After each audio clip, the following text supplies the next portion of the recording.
Saudara-saudara sekalian, ini kejutan besar. Rupa-rupanya lagu Teman Sejati nyanyian Perikatan Nasional rupa-rupanya dicipta untuk Anwar.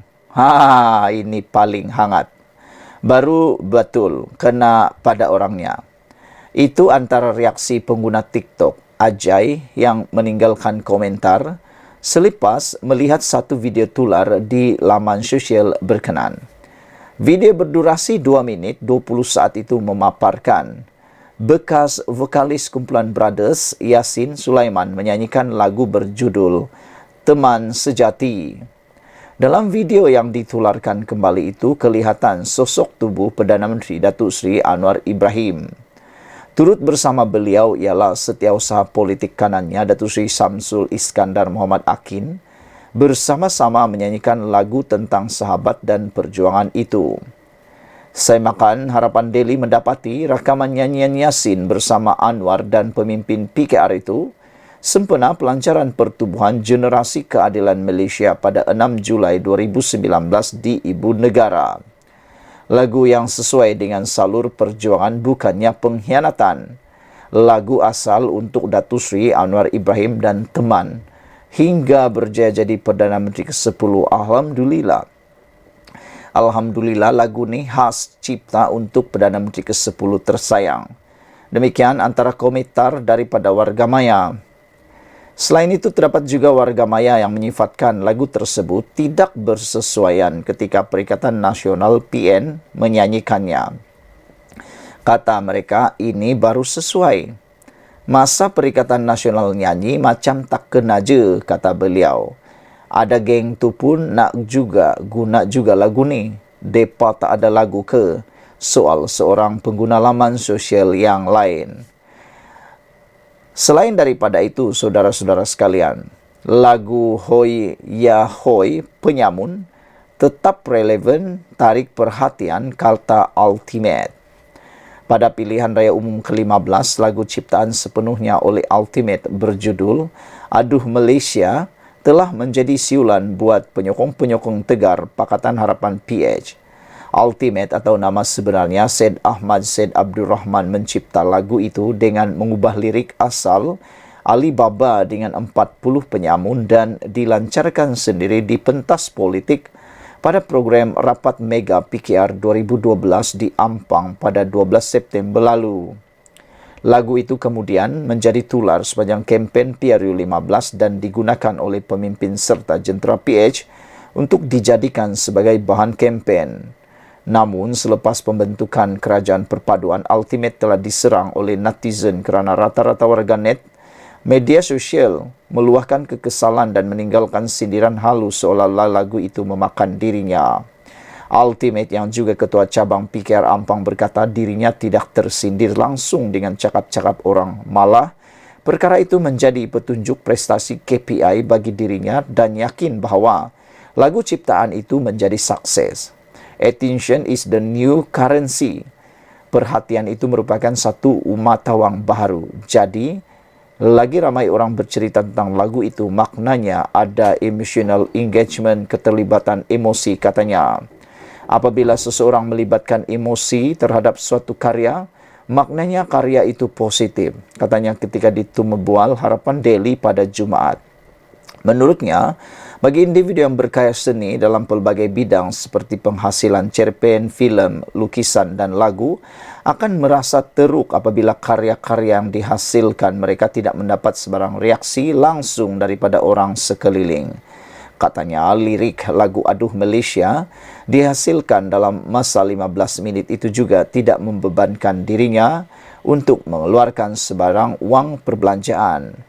Apabila kita hendak keluarkan sesuatu lagu itu, kita kena ada proses dan kos seperti pemasaran dan sebagainya. Saya nak beritahu bahawa kos saya untuk pasarkan lagu Hoi Ya Hoi Aduh Malaysia adalah sifar. Malah saya tidak ambil duit daripada mana-mana pemimpin atau parti politik kerana lagu itu milik saya dan hak lagu itu sepenuhnya kepada saya, ujarnya.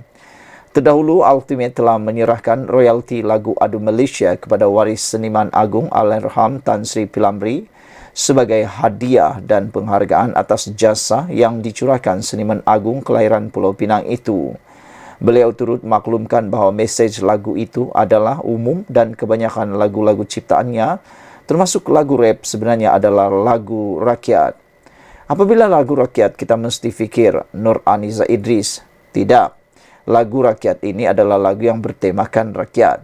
Selagi isu lagu itu relevan kepada rakyat, ini bermakna lagu itu akan sentiasa relevan, katanya lagi. Sekian dulu untuk kali ini. Jangan lupa tinggalkan komen Anda, tekan butang subscribe. Bye-bye. Salam sejahtera. Terima kasih kerana bersama dengan saya di Nazlin Unity Channel. Pembangkang tak pernah bertaubat. Asabiyah. Dipetik daripada Harapan Daily. Menteri Perumahan dan Kerajaan Tempatan KPKT Eng Khor Ming menyekolahkan pembangkang di Dewan Rakyat semalam apabila mereka kerap bertanya tentang isu kampung baru Cina. Beliau berkata setiap kali bersidang, Datuk Seri Dr. Ismail Abdul Muttalib PN Maran mesti membangkitkan isu berkenaan. Saya perhatikan sudah 5 kali isu sama dibangkitkan oleh YB Dr. Ismail. Tak pernah bertaubat pun. Tiap-tiap sesi mesti soalan yang sama.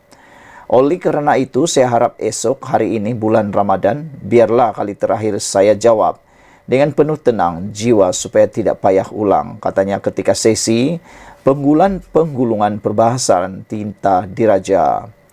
Dalam perbahasan sama, Eng Khor Ming menyifatkan Melayu, Cina dan India patut bersatu sebagai sebuah keluarga. Katanya, rencam kaum yang terdiri di negara ini adalah beradik-beradik dan juga saudara mara. Mengapa tiap-tiap hari, siang dan malam saya tengok lagu yang sama, irama yang sama berkemunan bandang. Sampai bila lagu sedemikian akan berhenti dimainkan, soal beliau. Menurut Khor Ming lagi, KPKT sentiasa terbuka kepada semua, termasuk pembangkang dan badan bukan kerajaan NGO, untuk mencadangkan pencalonan bagi tapak warisan dunia yang membawa faedah kepada negara. Beliau berkata, jika terdapat permohonan daripada International Council of Monument and Site ICOMOS Malaysia, pihaknya akan bersikap secara profesional. KPKT bersama dengan Jabatan Warisan Negara dan Kementerian Pelancongan Seni dan Budaya agar membuat kaji selidik, kajian penelitian cadangan terlebih dahulu, memandangkan Kampung Baru Cina adalah di bawah seliaan KPKT. Saya harap rakan-rakan duduk di sebelah sana, Blok Pembangkang termasuk YB Maran, pernah juga menjadi mantan timbalan menteri, mengapa selalu nak mempermainkan isu-isu sentimen kaum, katanya. Esok hari ini adalah bulan Ramadan yang suci. Redahlah. Ini adalah sikap asabiyah yang tidak harus diamalkan di Dewan yang mulia ini, tempelak beliau lagi. Selain daripada itu, satu lagi isu yang menarik berkaitan juga ialah Hanayo wajar dicontohi, Yadim puji Menteri berselendang di Australia. Timbalan Menteri Belia dan Sukan Hanayo yang nyata cakna dengan Timbalan Menteri Belia dan Sukan Hanayo yang nyata cakna dengan situasi semasa dengan mengenakan selendang semasa bermesyuarat di Universiti Manus minggu lalu mendapat pujian daripada Yayasan Dakwah Islamiyah Malaysia Yadim. Yang dipertua Yadim, Datuk Hasanuddin Muhammad Yunus berkata, sikap terpuji ahli parlimen segambut itu dalam memenuhi permintaan rakan-rakan Islam yang lain sepatutnya dicontohi.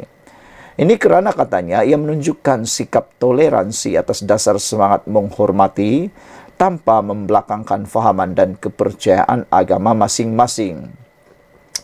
Dalam konteks yang lebih luas, Yadim menyokong agar pakaian yang bercirikan kesopanan dapat diangkat menjadi sebahagian daripada kod etika berpakaian dan menjadi satu budaya yang patut dikekalkan oleh semua peringkat umur. Yadim turut memuji tindakan dan keputusan beliau dalam memilih untuk memberi keutamaan kepada ketepatan masa berbanding urusan pakaian kerana tidak mahu terlambat untuk pertemuan dengan Universiti Manus dan Perdana Menteri yang diawalkan masa sejurus selepas pertemuan di Al-Taqwa College, Melbourne, katanya dalam satu kenyataan semalam. Hasanuddin berkata, masyarakat Malaysia, pelbagai kaum dan agama perlu melihat lebih objektif, berfikiran terbuka, menjauhi prasangka serta jangan cepat membuat kesimpulan dan hukuman dalam memberi komen terhadap insiden seperti itu. Menurut beliau, pakaian tersebut tidak melambangkan mana-mana simbol keagamaan tetapi merupakan lambang kepada kesopanan dan ketertiban serta hormat kepada suatu majlis yang merupakan cerminan kepribadian tertinggi rakyat Malaysia. Yadim juga melihat keputusan itu sebagai suatu yang terpuji dan perlu dicontohi dari sudut memberi keutamaan kepada satu perkara yang lebih besar, iaitu menepati masa, menghormati tetamu dan janji tamu. Oleh itu, kami juga berharap agar pada masa hadapan, masyarakat Malaysia akan lebih jelas dalam isu seperti ini supaya dapat membezakan antara keperluan menjaga hubungan dan menghormati masa dengan kepercayaan serta pegangan agama, ujarnya. Yang menggesa supaya berpakaian sopan di khalayak ramai hendaklah menjadi amalan bersama, bukan hanya dalam kalangan umat Islam, bahkan seluruh Malaysia, tambahnya lagi. Terdahulu, Hannah tampil memberi penjelasan susulan penampilan yang berselendang semasa mesyuarat bersama Universiti Manos sempena lawatan delegasi Perdana Menteri ke Melbourne, Australia pada minggu lalu menimbulkan kontroversi. Sekian dulu untuk kali ini. Jangan lupa tinggalkan komen anda. Bye-bye.